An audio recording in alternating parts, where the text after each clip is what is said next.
Hello to everybody out there. This is Matthew Myth. I just wanted to say what's up. I have a special edition podcast episode for you right now as I'm recording this on the road, you could say. So I want to be precise, detail-oriented, but also a little pithy because I am driving right now, hands-free, of course. Just so you know, government and anyone who usually likes to cause problems, that kind of stuff. I'm unable to use the air conditioning or the windows down, or else it would be the worst sounding podcast episode I ever recorded, sound-wise anyways. But this is the opportune time I had when I'm alone, outside of the busy schedule of life, blah, blah, blah. Anyways, I don't want to take up any more time. But, you know, we humans love explanations, right? The reasoning. I don't have a reason or explanation for my experience, which this episode is based on. I figured that, ironically, the best way to cover this topic is to be on the road, be traveling, just like that contemporary hero that you see on the description of the podcast episode. I really wish, do you ever see someone or meet someone or just think of someone or a celebrity or something, you go, man, I really wish that person was my mentor, for better or worse, and I feel that the impressive and elusive and what's the word? There's a specific word I'm thinking of. Just the great guy, a complicated human being, not to over praise someone. I know that when right, I know when people pass on to the other side, it's very common to feel like, to romanticize them, be like, oh, they're such great people and this and that. And for all the great things, I'm sure in a personal way, there were some bad notes on the person as well. But that's just life. That's who we are. We all have good and bad points about us. You could say good and bad is also relative. Someone can argue. Okay, so with all that being said, I want to tell you a dream that I had that featured the infamous Anthony Bourdain. Now, what happened, it's just a dream, I get it, but in the manner that it unfolded, it was just very bizarre. What happened was, I had always been into the guy, and I'd found him fascinating as a writer, and I loved his narrations on his TV shows. And I thought it was just so much of his life was just so freaking cool. And if I were to explain it in astrological terms for myself personally, if you look at my chart, something they called the midhaven or MC, which they consider determines your place in society, which to me, I can't argue with, it is in Sagittarius. And Sagittarius is all about travel and philosophy and education, and I've always felt like kind of a funky teacher of sorts in a way, though I have a hard time, maybe because of my Uranus in the charts, you could say I have a distinct disdain for the hierarchy of systems, some parts of systems. Anyways, this ain't about that shit. Anthony Bourdain passed away, passed on, died, fucked it all up. June 8th, 2018, okay? And for the numerology folks out there, let's see, the 8th, 2018, maybe means something.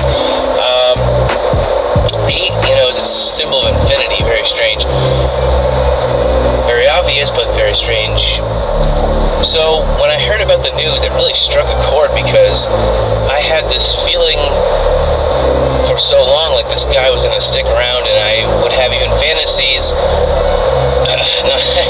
Nothing too crazy, but no, like from a creative level, fantasies of being a guest on his show or traveling with the guy. You know, just having an experience with him that would be incredible and fun and amazing.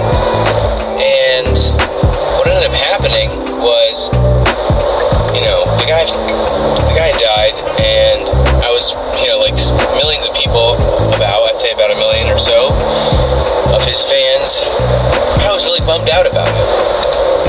And man, it was just like there's a whole weird thing with his friend Kate Spade. And if you're gonna go down the conspiracy rabbit hole, Kate Spade, Bourdain, the DJ Avicii, Chester Bennington, Chris Cornell, they were all supposedly working together to expose some type of elite conspiracy of the whole, you know, pedophilia rings and things like that. They had some kind of damaging evidence, and I don't necessarily believe in coincidences of certain, like they're of certain magnitudes. You know, someone gives you a random object that like a tool, and you don't have a purpose for it, but then in a couple months or a year later you have a reason for that. I'd say that's like a mundane coincidence. You know, if you want to go interstellar on it, maybe some part of me psychically knew that I would need that in the future, and somehow the material found a way to my hands. But then there's like a super synchronistic version of coincidence, such as celebrities that all had something in common, such as revealing something very damning to rich and powerful people. But, you know, it's easier to stay plugged in and say, oh, what a coincidence. You know, let's let one word unravel the whole thing. Let's let that solve the problem.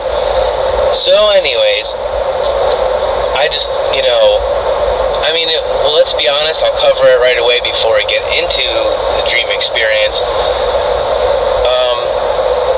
Man, it was really strange that in different episodes of his certain incarnations of Bourdain's show, there's no reservations, or well, I'm in hurry mode, so I'm not gonna, you know which ones I'm talking about.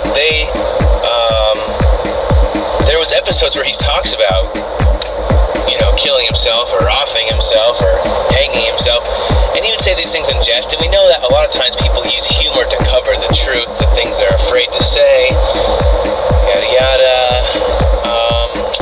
Hey, that is what it is, but what's very creepy to me is just the manner in which he hung himself, found a doorknob. The guy was over 6 foot something, like 6'4", 6'5". Hang yourself from a fucking doorknob. Something about a red rope, just like what Kate Spade used. Maybe they called each other up and said, hey, let's kill each other in this manner at the exact same fucking time, and then within a couple days of each other, and then, you know, like, let's plan it out that way. Oh gee, golly whiz. No, I don't know. I don't really, like, if I say that I care, I sound insincere to people's lives. I care about life. I care about doing the right thing for what life deserves. Chance everyone should have. But at the same time, I don't have a horse in the race. So whatever. Okay. I found out about Bourdain's death June 8th, 2018. Just, devastated. It was bullshit. It sucked. I watched some of the episodes. At one point, it got kind of difficult because I just felt bad. Also, I was, usually watching his shows around dinner time, and I'm seeing him talk about, being a proper chef in food, and I'm, eating up ramen and chicken nuggets, not together, but, not exclusively. So,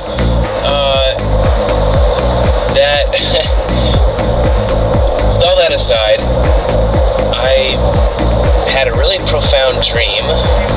June 18th, 2018, 10 days, right? 10 days later. I refused to do math after graduating school. I'm a writer. I put all my energy into that. That's my excuse for having terrible mental math. So June 18th, I had this crazy fucking dream, and sorry, let me collect myself for a second here and get my thoughts in order. So I'm in this crazy dreamscape where it feels very lucid. Not lucid to the point where I could stop. I mean, if I wanted to try, I just sometimes, I'm like half lucid, you could call it, where I'm lucid enough to remember the dream, but I'm not lucid enough to interact with it. I have interacted with some dreams, but what I've noticed with interacting with lucid dreaming itself is that for me, at times, it just feels like it's kind of like when you're trying to walk in water. Things are very slow. It's harder. It takes more to process and comprehend. I have seen letters properly, because a lot of times they say that when you see words or numbers in a dream, that they're not properly in order for your, it's like your brain confuses it. But I've had dreams where I can read perfectly fine a word or a sentence or something, a number sequence.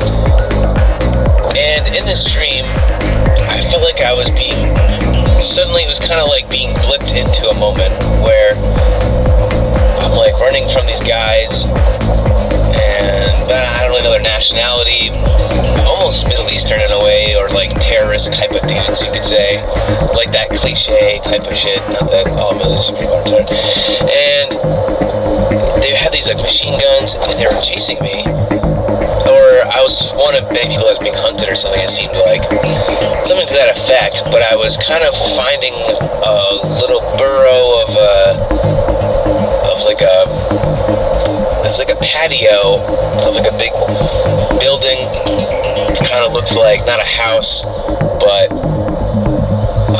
something that was made in the 20th century, something not super modern, you could say. And I'm and I'm running down this little alleyway between some buildings, and I was kind of bugging out because I just felt threatened by these people with the guns. And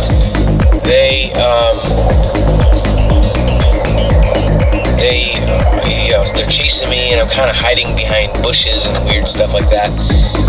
And then out of nowhere, I see a tall man, a shadow kind of figure talking to me, and he's saying like, come here, I know a place to hide, kind of thing.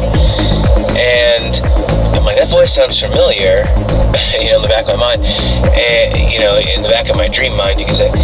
And then I go, okay, I go, holy shit, that's fucking, that's Bourdain's voice. I'm like, what's he doing in my dream? And so I kind of like, he's just very shadowy at this point, and I'm not really, it sounds like him. I have the feeling I'm getting from this person is that it is him. And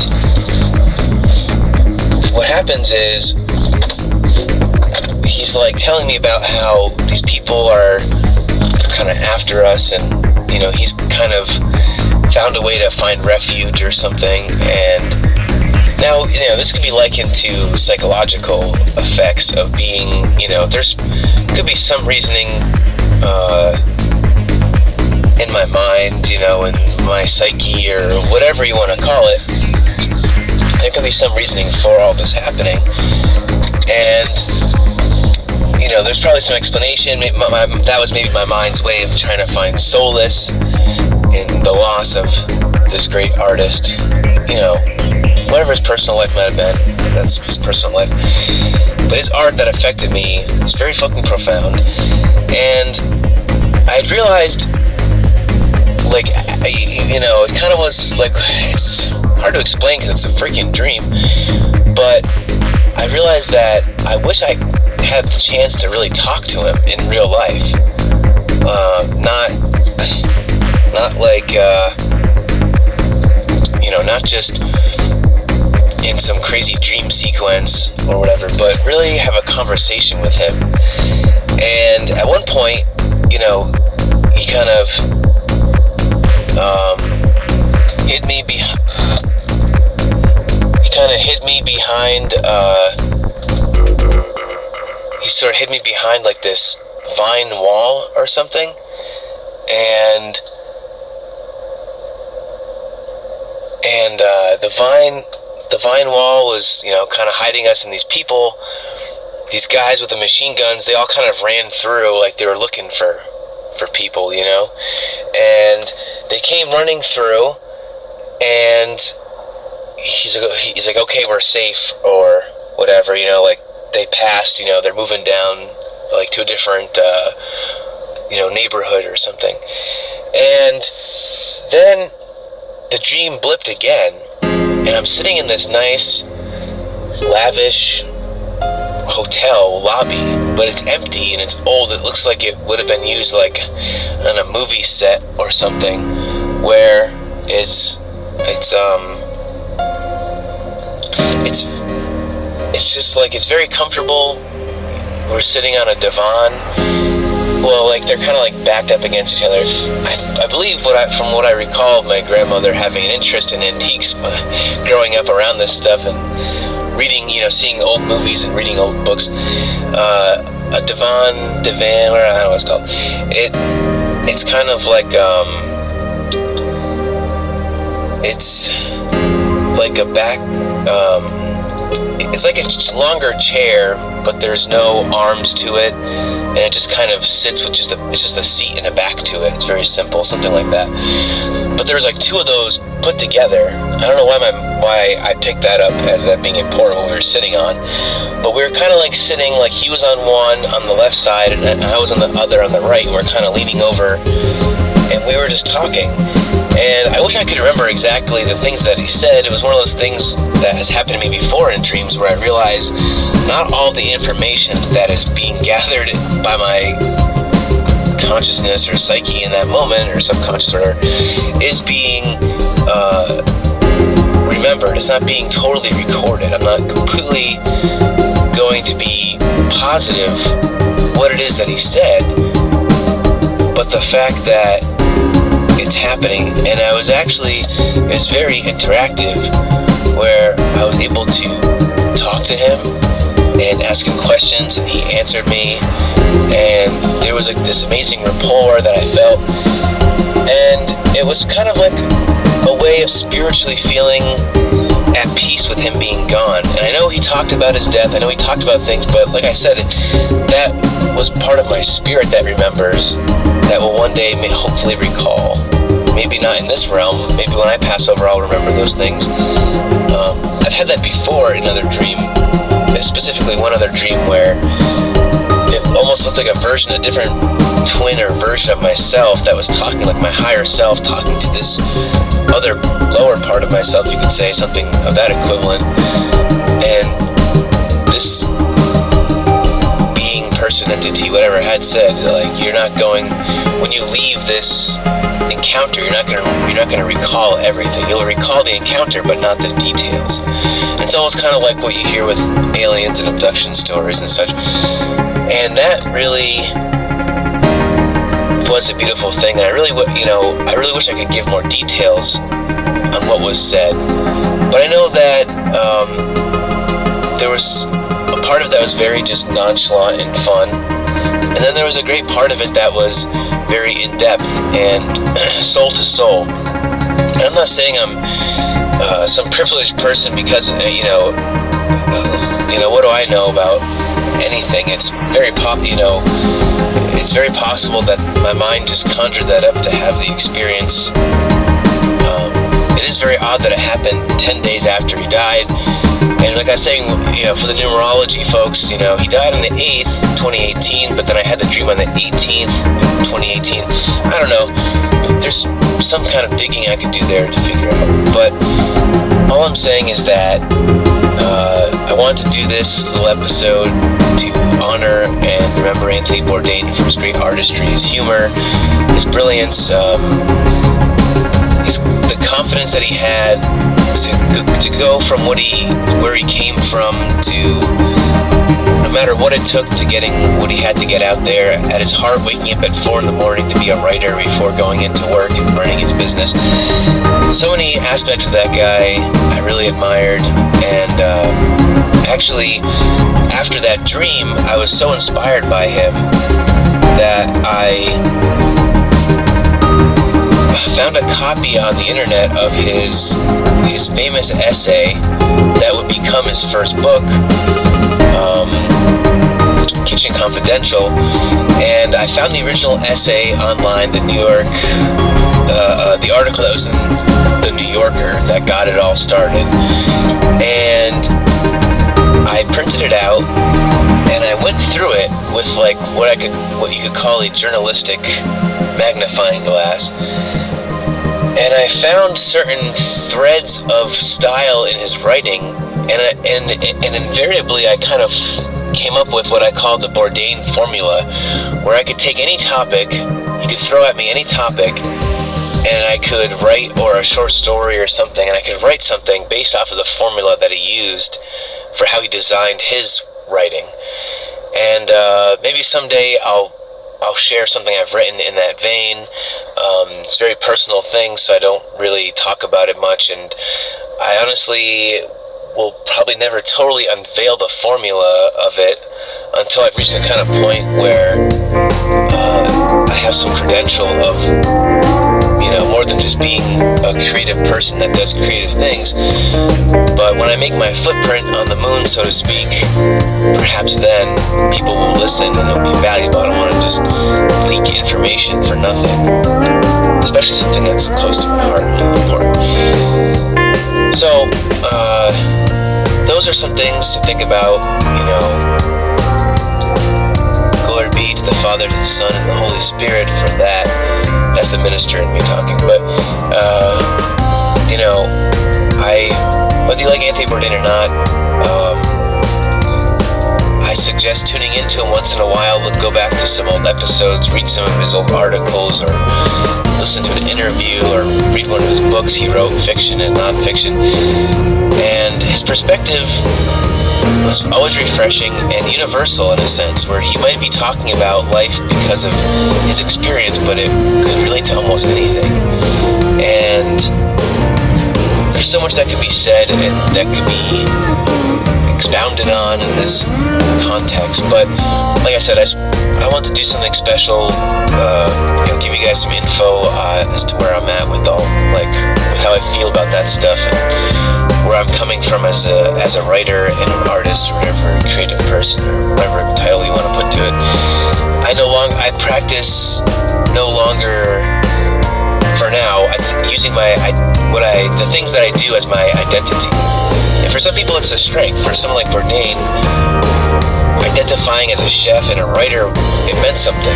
He came from an older school of things. He was raised in a different generation than I am of technology and ideas. And I feel like it's my duty to take the things that he's done and take these beautiful things and take them into another world. Give those eyes a new body to see through, like a different realm of perspective. And it's one of those things that the insights will continually grow as I grow, just like with everything else that I participate in creatively.